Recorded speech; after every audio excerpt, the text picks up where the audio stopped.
Siap dengarkan firman Tuhan, katakan amin. Shalom, puji Tuhan. Hari ini yuk kita belajar dengan rendah hati akan kebenaran firman Tuhan dengan tema membangun kekeluargaan dalam berjemaat.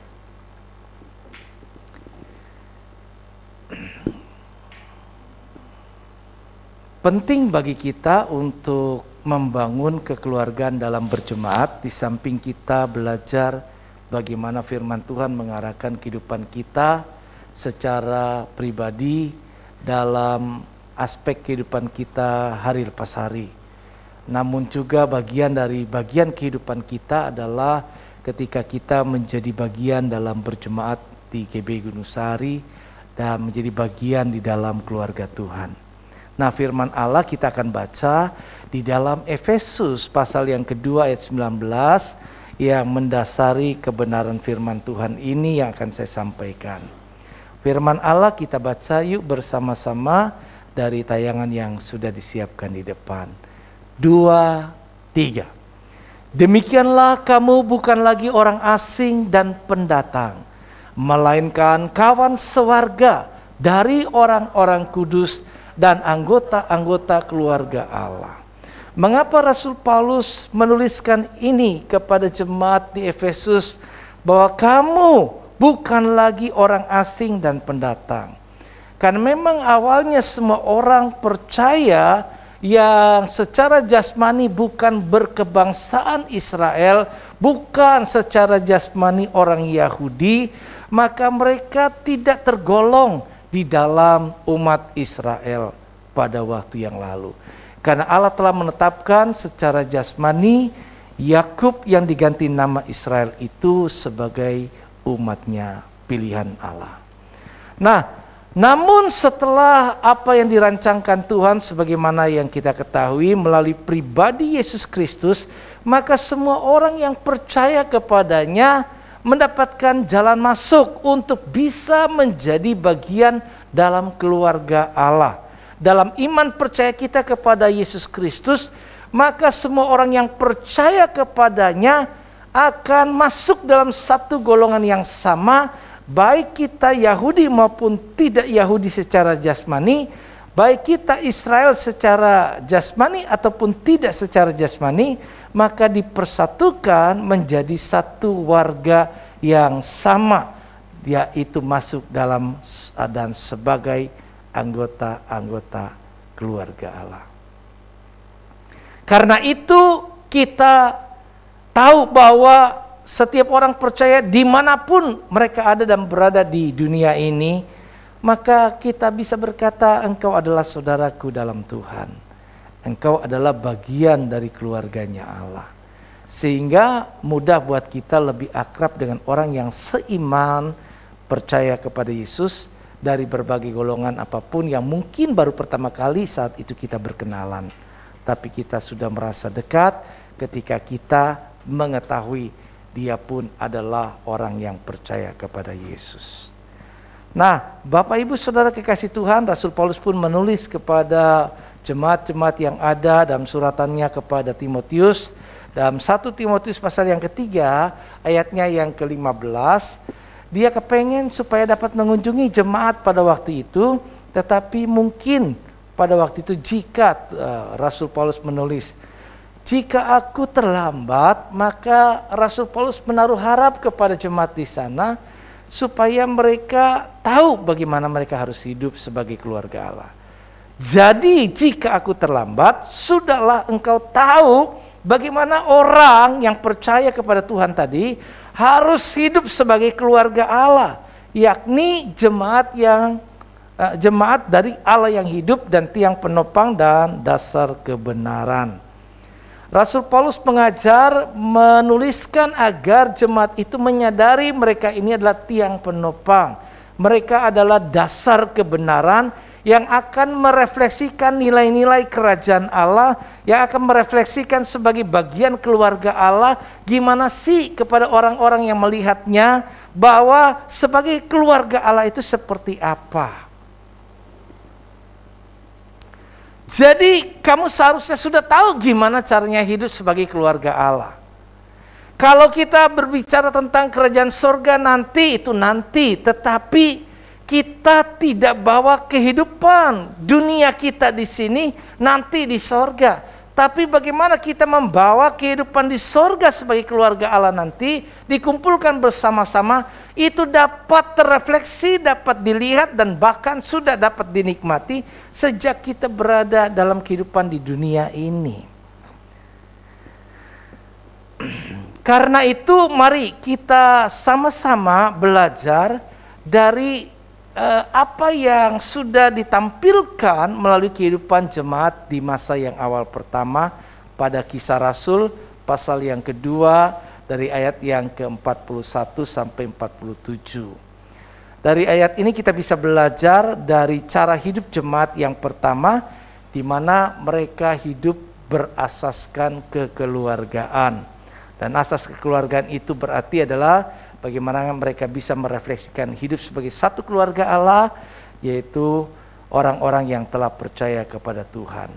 Di sana dikatakan semua orang-orang yang menerima perkataan itu memberi diri dibaptis, dan pada hari itu jumlah mereka bertambah kira-kira 3.000 orang.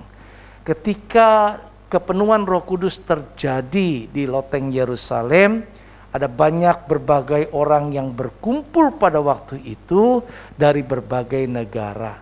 Waktu mereka mendengar ada suara seperti berbicara dengan bahasa mereka masing-masing.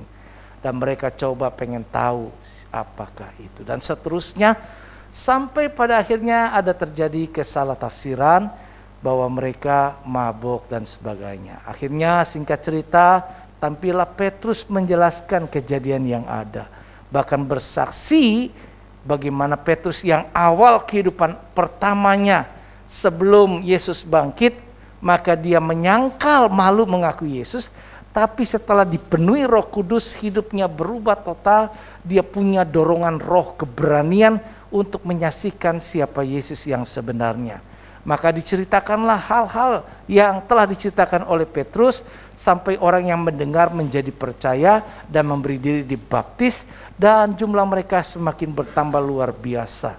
Itulah KKR pertama yang terjadi luar biasa, karena orang banyak menjadi percaya.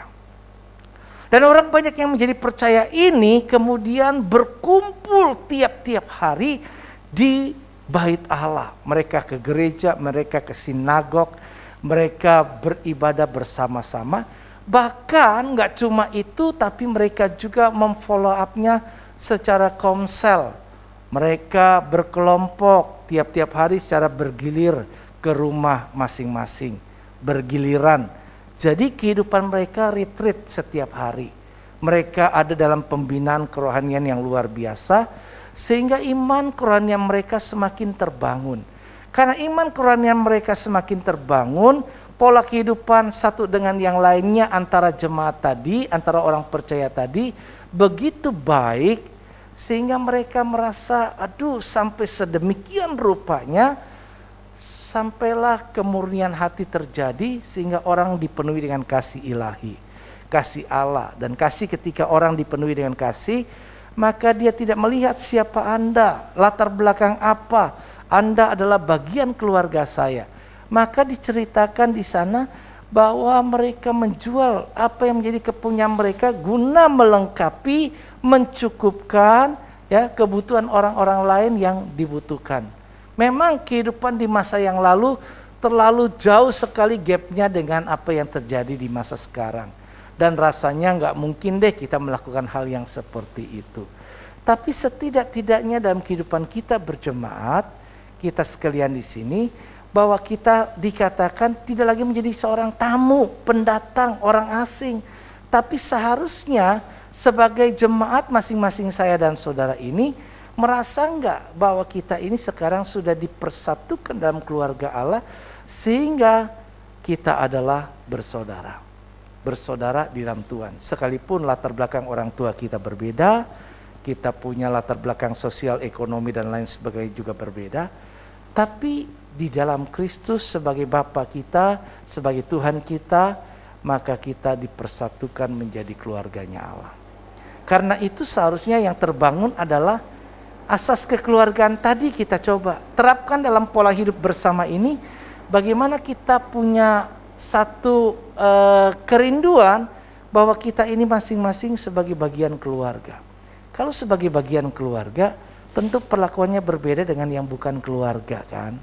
Kalau yang keluarga kita merasa dekat, kalau yang keluarga kita merasa ya bagaimana, ada satu hati yang kelihatannya kepengen selalu ada kumpul bersama.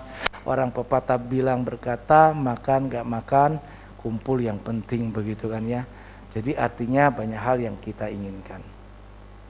Nah, gereja menjadi perpanjangan dari keluarga kita masing-masing ya. Gereja harusnya bisa menjadi gereja yang bersahabat dengan keluarga. Sehingga keluarga-keluarga yang masing-masing kita ini sendiri punya keluarga masing-masing secara jasmani, maka itu dipersatukan dalam gereja GBI Gunung Sahari. Dan dengan begitu mari kita ciptakan, kalau ada asas kekeluargaan yang kita bangun, kita implementasikan dalam kehidupan kebersamaan kita, maka terbangunlah suasana kehidupan berjemaat yang nyaman dan akhirnya akan disukai semua orang. Tapi kalau tidak, kalau kehidupannya kita seperti biasa-biasa, seperti satu sama lain orang asing dan pendatang, ya itu rasanya nggak ada yang kepengen seperti itu. Di mana tercipta ada rasa manis atau di mana ada gula, di situ akan berkerumun semut. Di mana di situ ada satu kehidupan kenyamanan, keakraban, friendly, persahabatan, maka tentu orang ingin bergabung di dalamnya. Dan kita akan menjadi gereja yang disukai. Tapi sebaliknya, kalau gereja ini bersifat individu, bersifat masing-masing, ya lu gue ya udah, akhirnya kita apapun yang terjadi ya kita masing-masing saja. Akhirnya orang berpikir yang pentinglah saya pribadi bawa diri, saya beribadah, saya melakukan apa yang bisa menjadi bagian saya saja, nggak peduli dengan yang lain. Itu mah bukan keluarga. Itu mah bukan keluarga. Kita kan punya keluarga. Kita punya keluarga. Dan karena itu seharusnya mari kalau kita bisa lakukan dan ciptakan suasana seperti itu, maka akan terdorong terjadinya pertumbuhan kualitas dan kuantitas jemaat. Ya. Nah, hal yang harus kita lakukan untuk itu bisa tercapai adalah KSK. K-nya pertama, bagaimana kita bangun kebersamaan. Yang kedua tentunya S-nya adalah solidaritas. K yang terakhir adalah kesatuan. Mari kita lihat rinciannya. Yang pertama adalah kebersamaan. Dalam keadaan kita berkumpul secara fisik bersama-sama, belum tentu ada rasa kebersamaan, kan? Belum tentu, kan? Kadang-kadang kita satu makan meja aja, kan? Kadang-kadang masing-masing sibuk dengan urusannya. Yang satu buka gadgetnya sendiri, yang satu gadget sendiri, nggak ada komunikasi di dalamnya. Padahal duduk satu meja, ya, duduk bersama-sama secara fisik. Mungkin kita satu gereja di sini gitu loh. Tapi waktu kita satu gereja di sini mungkin nggak ada tercipta komunikasi yang baik, nggak, gitu loh. Apa enggak? Masing-masing aja. Ya seperti kebanyakan gereja-gereja yang besar kan gitu. Kalau ada orang yang datang mungkin kan ya, walaupun nggak berarti gereja besar nggak bagus gitu loh, enggak. Tapi kebanyakan orang seringkali nggak kenal satu dengan yang lainnya, kehangatan kekeluarganya nggak tercipta gitu loh. Ya mungkin kita punya jarak gitu loh. Ada orang yang cuma datang, ya udah datang, saya datang. Bahkan saya datang begitu on time, begitu mau mulai baru saya datang. Walaupun mungkin di gereja besar banyak orang lebih awal supaya dapat tempat begitu kan ya. Kalau enggak kebagian. Atau nanti kalau masuk terlambat kelihatan banget. Jadi kalau kita lihat di sini orang cuma sekedar seperti tamu. Tapi sekali lagi enggak boleh seperti itu, seharusnya kita harus bangun kebersamaan itu ya. Nah, ini rasa kebersamaan ini penting. Kalau rasa namanya itu harus dari hati. Perasaan ini. Kadang-kadang kita ini berjemaat, kita punya perasaan satu sama lain enggak ya? Family minded. Selalu rindu kepengen bersama-sama, selalu pengen kumpul.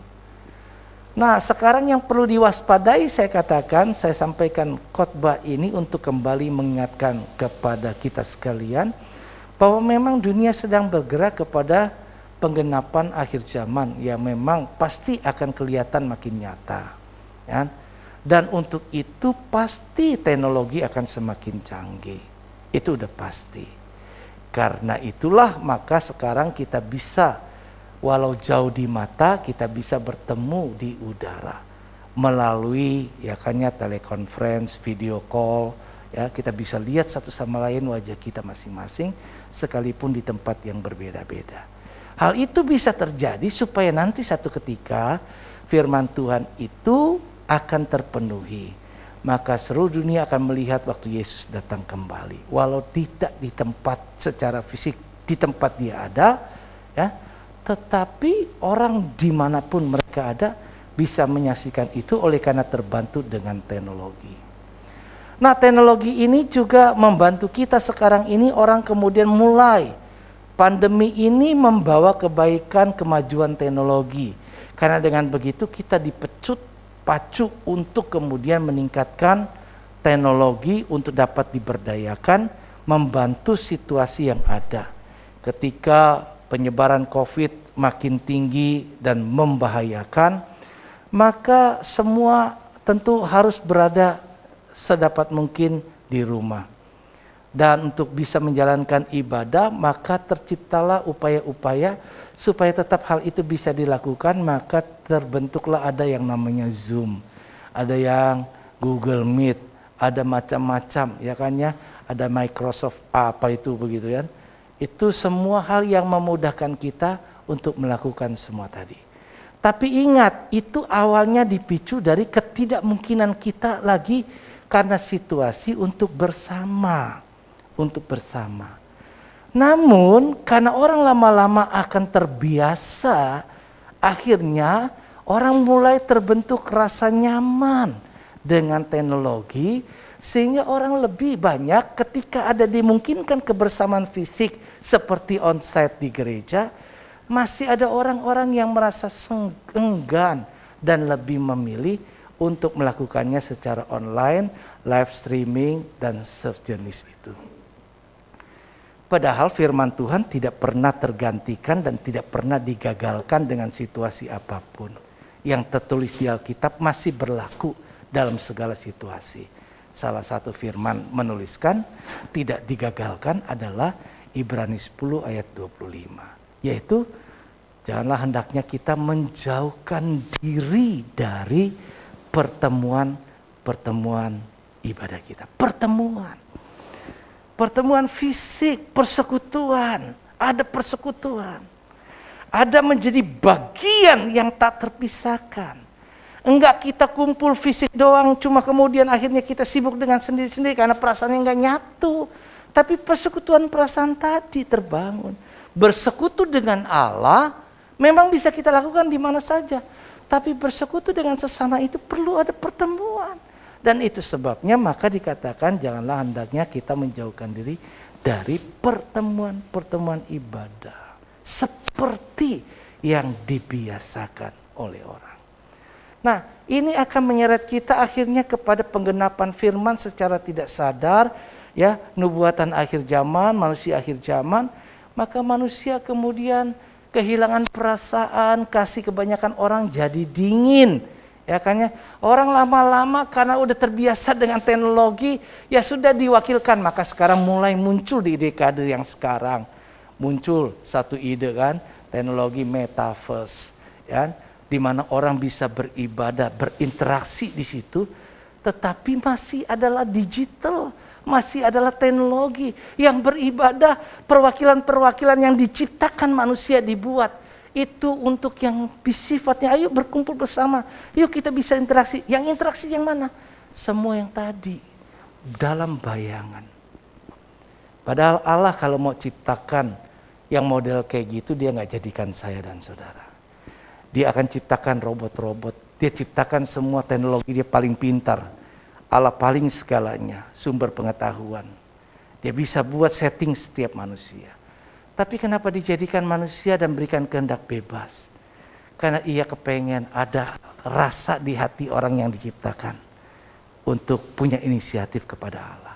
Ada satu hal, hak yang istimewa yang diberikan kepada manusia sebagai makhluk istimewa dibanding semua makhluk yang diciptakan Tuhan, yaitu hak untuk bersekutu dengan Tuhan. Nah, hak untuk bersekutu dengan Tuhan ini tidak dimiliki oleh siapapun. Tidak dimiliki oleh teknologi, tidak dimiliki oleh gitar, oleh ini, oleh apapun, bahkan dengan iPad ataupun tab ataupun yang lainnya. Enggak. Itu cuma mesin, itu cuma benda. Yang Allah mau adalah saya dan saudara. Karena itu, yuk dalam kebersamaan berjemaat, mari kita ciptakan kekeluargaan tadi sebagai bagian keluarga. Apa sih yang diinginkan orang tua dari keluarganya? Ya, yaitu kebersamaan ada di dalamnya. Yuk kumpul yuk, ya kan? Kalau nanti kita sudah punya anak yang berkeluarga, punya cucu, cicit, apa yang kita harapkan sih?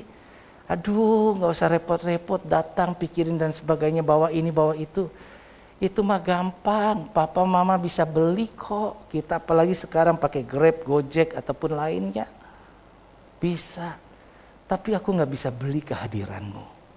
Aku nggak bisa beli kepedulianmu. Aku nggak bisa beli perhatianmu. Aku nggak bisa beli hatimu. Nggak dijual di mana-mana. Aku kepengen engkau ada bersama dengan aku. Saudara, jangan lengah. Beda tipis perjalanan kehidupan manusia di akhir zaman. Dengan perkembangan-perkembangan yang terjadi. Jika kita tidak waspada, kita akan terpinggirkan, diganti dengan berbagai hal. Dan mulailah kita jauh dari Tuhan. Padahal hak istimewa yang diberikan Tuhan untuk saya dan saudara, kita ini memang orang Indonesia, bukan orang Israel. Kita secara jasmani awalnya nggak tergolong, tapi dicangkok, diadopsi, diterima. Itu kasih karunia katanya. Awal pertama tujuan Allah supaya buat cemburu karena orang yang berhak mengabaikan, nggak menghargai. Israel kemudian tidak menghargai hak istimewa yang diberikan. Maka diberikan kesempatan kepada orang lain supaya buat dia cemburu. Tapi Tuhan bilang, kalau aku nggak sayangkan yang asli, apa kamu yang cangkokkan kita ini? Kalau kita masih belagu-belagu nggak menghargai kasih karunia Tuhan, oh yang asli aja Tuhan babat, apalagi kita. Jadi kita harus lebih serius karena kita ini cuma Kristen, karena kita ini umat cangkokan. Kita ini anak-anak Allah yang diadopsi, diberi satu kasih karunia oleh karena iman melalui Yesus Kristus yang menjadi perantara kita. Yuk bangun kebersamaan. Ada rasa kebersamaan di antara kita satu sama lain. Ada rasa kebersamaan itu. Enggak cuma sekedar minggu kumpul, ya. What's going on? Apa yang sedang terjadi? Kita tidak tahu. We don't know each other. Kita tidak tahu satu sama lain. We don't care, enggak peduli. Enggak begitu. Keluarga enggak gitu. Keluarga sekalipun dia tinggalnya jauh, ada sesuatu dalam keluarga dia pasti tahu, harusnya tahu. Dan dia juga pasti terpanggil ada kebersamaan untuk itu.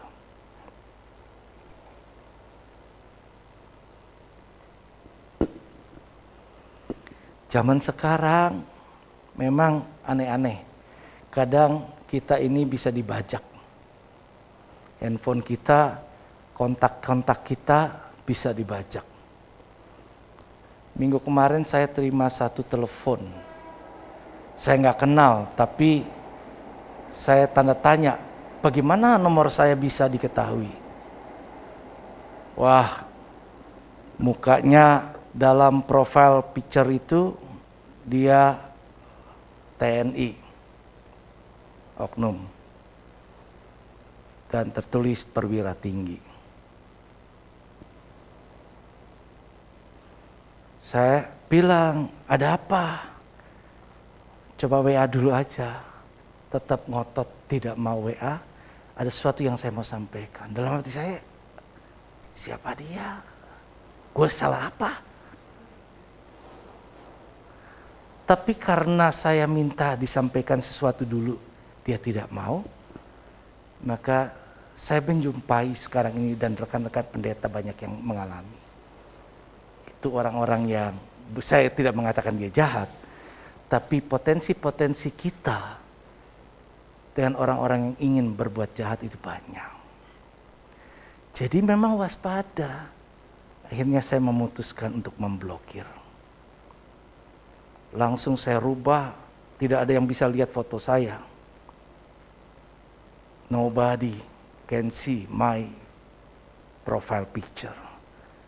Terus teman-teman yang lain bertanya, loh kok kontak saya diblokir? Bukan diblokir. Saya nggak blokir, cuma nggak kasih ngelihat saya punya ini. Tapi akhirnya kemudian setelah beberapa waktu saya buka lagi. Saudara, waspada, waspada. Ada banyak hal-hal dalam hidup kita yang kemudian kita bisa jumpai hal-hal yang berbeda.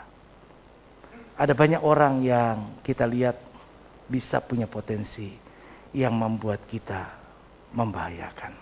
Yang kedua, kita belajar di sini bahwa Tuhan ajar supaya kita bangun solidaritas. Ini yang juga sudah semakin merosot, langka. Karena manusia akhir zaman akan mementingkan dirinya sendiri. Aku hidup, aku, kamu. Urusan kita masing-masing.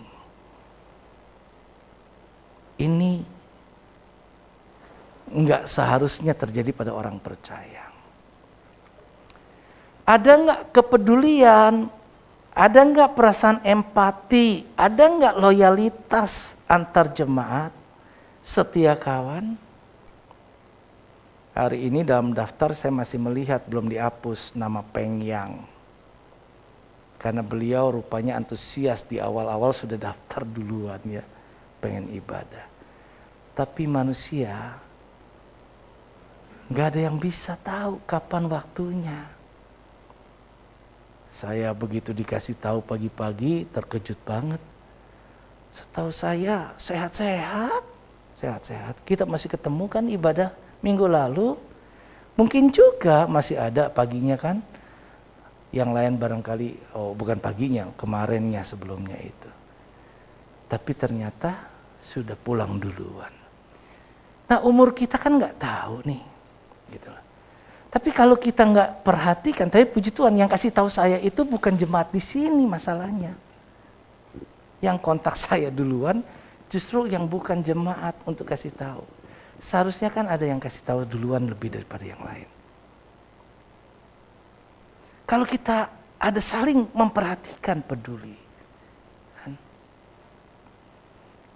Saling memperhatikan. Kemudian awalnya terpikir, skenario begini. Kalau kita nggak ngurusin kayak begini, saya tanya siapa keluarga yang bisa dihubungin. Kalau nggak bisa dihubungin terus bagaimana ini? Oh ternyata ada. Katanya sepupu keponakan. Saya coba hubungin.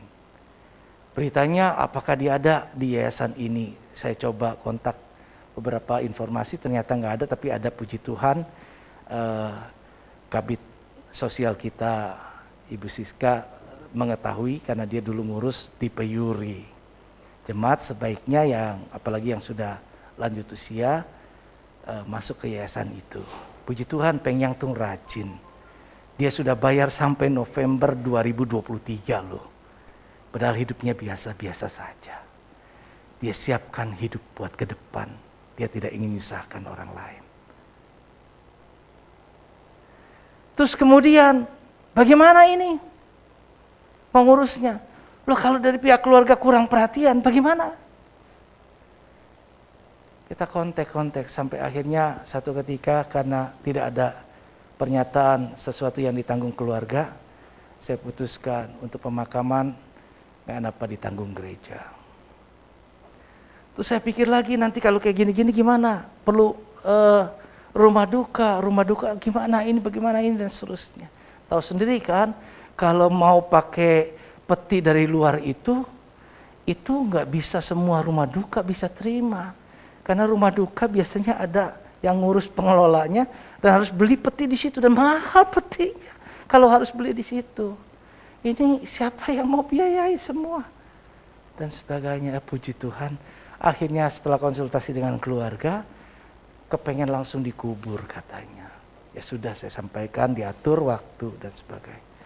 Kemudian diatur waktu, ada bayangan buat saya, katanya, ya sudahlah, kalau kayak gini gimana mau ditaruh, petinya diambil di mana? Rumah di kos boleh nggak bawa peti ke sini? Nggak boleh. Terus di mana, masa di jalanan? Ya sudah, akhirnya kami berpikir, ya udah, katanya nggak kenapa, dibawa aja, di petinya terbuka di dalam ambulan, nanti doakan dalam ambulan. Saya berusaha melakukan bagian saya dulu, selesaikan ke sinse dan sebagainya, kemudian secepatnya ke sini. Langsung kemudian saya pikir kita mau doa. Saya bilang, tolong ambulan kalau memang gak ada tempat di depan gereja, biar kami berdoa di sana. Terus rencana awalnya kayak gitu. Setelah itu biar dia dibawa sama ambulan untuk dimakamkan. Saya pikir ini jemaat kasihan juga ya. Masa kayak kucing, kayak hewan, cuma ditaruh, dikubur, taruh gitu doang, tanam begitu loh. Saya pikir, saya tanya keluarga, ada nggak yang mau ikut? Oh ada, kita dadakan nggak bisa tetapkan semua. Oke, kalau gitu saya putuskan, kita pergi ke kubur. Kita lakukan ibadah singkat di sana. Layaknya dia adalah manusia. Kita harus punya empati, perasaan. Kita harus punya solidaritas, kita punya setia kawan. Saya lihat Samuel punya inisiatif, dia sendiri cuma, saya sayangkan cuma sendiri dia. Bawa-bawa bendera, naik motor, buka jalan coba gitu. Akhirnya kita nggak ketemu, terpisah. Sendiri, nggak bisa dia sendiri, nyetopin yang lain bagaimana. Saya sempat ketinggalan. Nah ini ambulan juga kadang-kadang nggak ada rasa yang kayak gimana kan. Kurang koordinasi baik, padahal saya udah bilang kita konvoy. Nah saya ketinggalan, macet total. Dalam hati saya bilang, kita ada Ibu Nun yang saya ajak, ada beberapa yang lain yang saya ajak. Gimana mereka nanti sudah duluan di kuburan, masa mereka, kita udah datang usaha ke sana jalan karena ketinggalan waktu kayak begini, terus mereka tetap dikuburin begitu aja. Ada lagi satu yang tukang mereka, oke nggak apa, saya gantiin, saya yang bisa jalankan ini. Saya bilang, nanti keluarga gimana? Ternyata keluarga udah datang duluan. Tapi tetap saya bilang, tunggu saya. Kita tunggu. Dan puji Tuhan semua berjalan. Saudara, ini cuma gambaran sepintas. Bahwa yuk kita punya rasa solidaritas. Saya cuma pikir teman-teman yang lain yang biasa ada di sana, kok nggak ada ya yang bantu buka jalan gini-gini. Waktu saya ketinggalan kan nggak ada. Dulu di mobil saya masih ada sirene. Saya bisa tutut, saya bisa pakai toa, saya ngomong tolong pinggir. Tapi ini nggak ada. Kita udah gelisah, kalau kayak begini gimana, ketinggalan. Udah menjelang sore, ya. Karena ditinggal ambulan begitu loh. Dia nyelip-nyelip, mobil saya nggak bisa nyelip, mobil saya kan lebar. Dia mah ramping. Saya sampai pertaruhkan mobil, hampir nyerempet-nyerempet, saya coba usaha cari jalan. Tapi kembali lagi, dalam itu salah satu contoh. Mungkin ada yang lain juga. Nah, kita pergunakan indera kita, mata kita. Yuk perhatikan teman-teman, siapa yang enggak? Kita ini makin lama makin merosot. Ibadah kita makin merosot loh. Siapa yang enggak ibadah? Ada enggak yang perhatiin? Ada enggak yang peduli? Ada enggak di antara kita sama-sama telepon, kenapa kamu enggak datang hari ini? Apakah kabarmu? Bagaimana? Adakah sakit? Atau apa yang perlu kami bantu? Apa-apa? Pelayanan mata. Yuk perhatikan mata kita gunakan untuk perhatikan sesama kita. Mulut kita pakai untuk, mungkin ada orang-orang yang lemah. Berikan mereka semangat, kekuatan. Jangan dengan perkataan kita malah buat orang jadi lemah. Yang tadinya semangat akhirnya, aduh jadi batu sandungan. Kita pakai telinga kita, mungkin ada orang-orang yang kepengen ada tempat penyaluran, kepengen cerita, pengen curhat. Kalau dia pendam, paling bahaya. Makan di dalam. Dan itu yang banyak saya alami. Enak kalau yang lain. Kalau jadi pendeta, curhatnya ke siapa?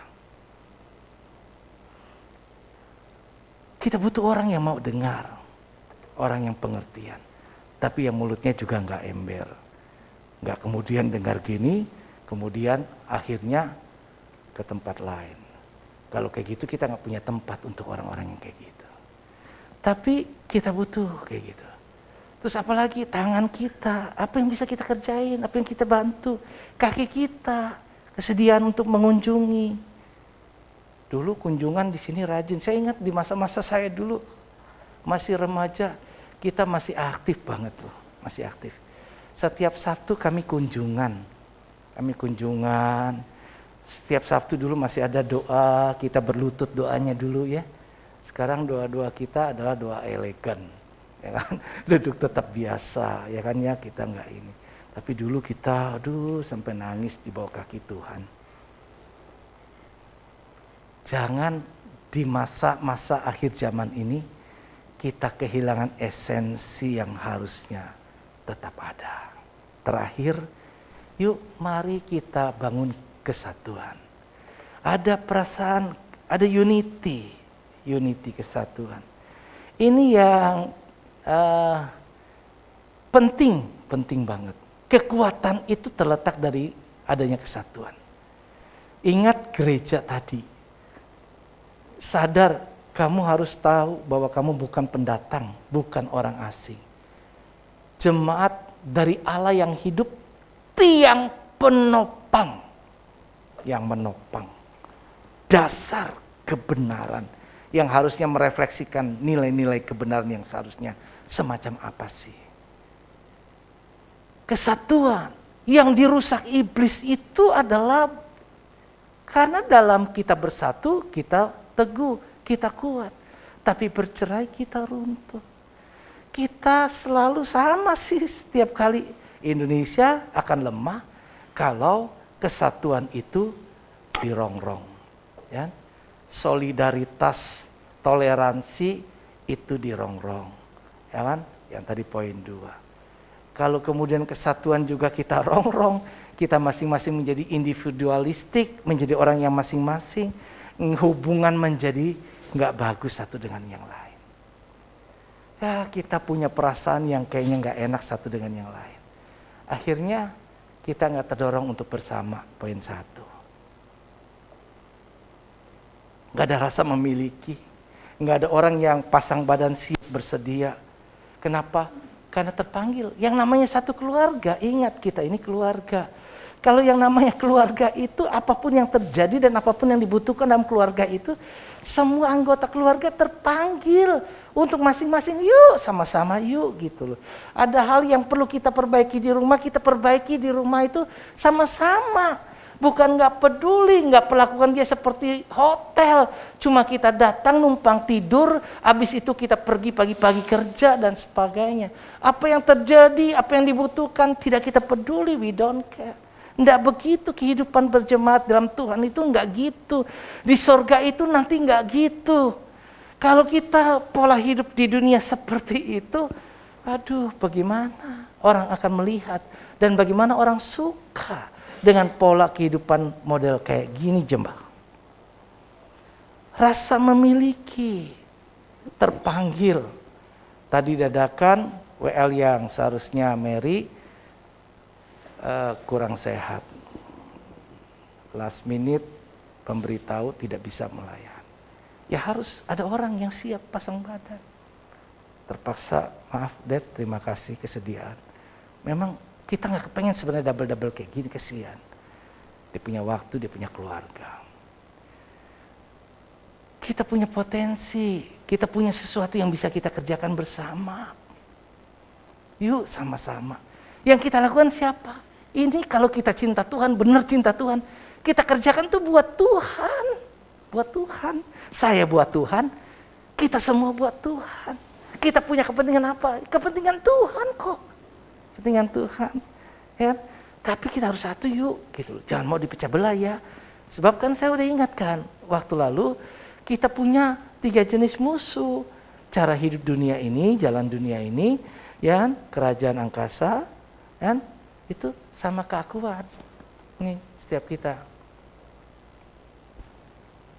Tapi banyak karena keakuan tadi, semua bisa tidak menyatu. Kita seharusnya tertanam dalam gereja lokal. Tertanam. Nggak pindah-pindah. Kenapa? Karena kita bersaudara. Yang namanya bersaudara, kita ini benar-benar bersaudara. Kenapa kita bersaudara sih? Kita itu sama saudara dalam Tuhan. Yaitu kita ini telah ditebus dengan darah Yesus Kristus. Kita saudara. Kalau secara jasmani mungkin orang yang keluarga kandung saudara dengan bapak ibunya. Tapi kita panggil Allah itu Bapa. Kita adalah anak-anaknya. Kita saudara. Melalui pengorbanan anak Yesus Kristus, kita dilahirkan kembali, masuk menjadi keluarga Allah. Kita saudara loh. Saudara darah Yesus. Kita ini sama-sama. Karena dipanggil sama-sama anak, kita ini juga ahli waris kok sama. Kita punya hak untuk mewarisi kerajaan Allah. Kita ini sama-sama punya hak waris sama kerajaan Allah. Harusnya kita terpanggil, topang satu sama lain. Ya, di dalam tubuh kita ini kita juga satu tubuh Kristus. Kalau ada bagian yang lemah, diberi perhatian khusus, bukan kemudian yang cemburu yang lainnya. Oh, kenapa yang ini diperhatikan, ini tidak. Tapi kembali lagi ajaran firman Tuhan, kepada yang lemah itu memang khusus diberikan lebih perhatian supaya, ya kan, kalau itu dibutuhkan. Kan kalau kita misalnya lidah kita aja itu lagi sariawan sakit, saya pernah kan sariawan tuh iseng, jangan lagi lah ya gitu loh, tapi saya nggak akan pernah lagi. Sariawan saya pakai abotil tuh, tapi saya memang orangnya selalu kalau saya obatin luka-luka kayak gitu, saya pengen cepat sembuh. Jadi kalau saya pakai tetayoksin itu saya pakai berkali-kali. Enggak cuma cukup sekali. Sampai dia keras dan kering. Kali-kali. Nah waktu itu saya pernah juga kayak gitu. Saya pakai lidah saya putih. Waduh, sariawan pakai efungsan enggak bisa mempan. Saya pakai abotil. Pernah sekali sembuh. Tapi kali itu saya pakai nggak sembuh, saya tetesin lagi nggak sembuh, rupanya melepuh tuh lidah saya. Saya sampai masuk rumah sakit gara-gara itu. 10 hari 50 juta keluar. Hanya abotil. Kita beri perhatian. Satu kan, tertanam. Terperhatiin yang lainnya. Kalau kita di gereja ini gimana sih supaya maju?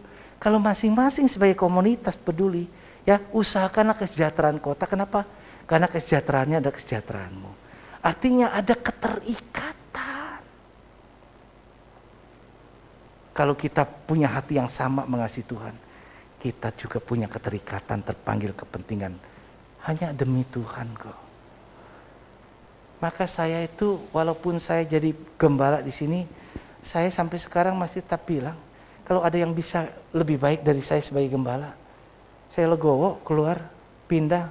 Artinya maksudnya enggak jadi gembala pun enggak apa. Asal gereja ini bisa maju. Kalau ada orang yang lebih dipercaya dan didengarkan, biar saya enggak perlulah, percayakan dia aja, enggak apa. Karena itu syarat untuk supaya maju gereja ini. Tapi kalau saya cuma di sini pajang, terus enggak berfungsi, enggak bisa apa-apa. Ngapain jadi boneka? Kasihan, pekerjaan Tuhan mandul. Yang penting tuh pekerjaan Tuhan maju. Tuhannya baik, dimuliakan. Ini yang seharusnya. Karena itu kita perlu kesatuan. Satuan. Yuk bersama-sama. Sama-sama. Kita punya kepentingan karena kita mengasihi Tuhan. Dan kita ingin supaya pekerjaan Tuhan jadi maju. Untuk pekerjaan Tuhan kalau kita loyal, kalau kita merasa memiliki semua ini karena kita juga bagian keluarga, pastilah Allah akan perlakukan kita satu ketika. Karena itu ingat, yang sedang Allah kerjakan sampai sekarang, Dia sedang menyediakan tempat buat kita. Supaya Dia berkata, satu ketika supaya di mana aku ada, di situ kamu ada. Doa Yesus adalah Yohanes 17 ayat 11, ayat 21, ayat 22. Bapa, aku tidak lagi ada di dalam dunia. Aku datang kepadamu Bapa. Tapi aku minta, jadikan mereka yang masih di dunia ini, orang-orang muridku, orang-orang yang percaya kepadaku, jadikan mereka satu. Jadikan mereka satu. Jangan tercerai-berai. Seperti aku di dalam engkau dan engkau di dalam aku. Demikianlah kiranya mereka dalam kita. Supaya mereka jadi satu. Tapi yang terjadi, fenomena yang terjadi di gereja akhir zaman sekarang ini, orang gak peduli. Masing-masing membangun kerajaannya sendiri. Masing-masing urusin gerejanya sendiri. Ada orang-orang yang vokal membela Kristen. Wah, luar biasa. Tapi apakah kita terpanggil dukung mereka? Waktu Petrus dipenjara karena pekerjaan Tuhan, jemaat bertekun dalam doa dan mujizat terjadi. Mungkin ada hamba-hamba Tuhan di sini yang kita tahu di media sosial. Mereka yang gencar tetap melakukan misi pelayanan bagi pekerjaan Tuhan.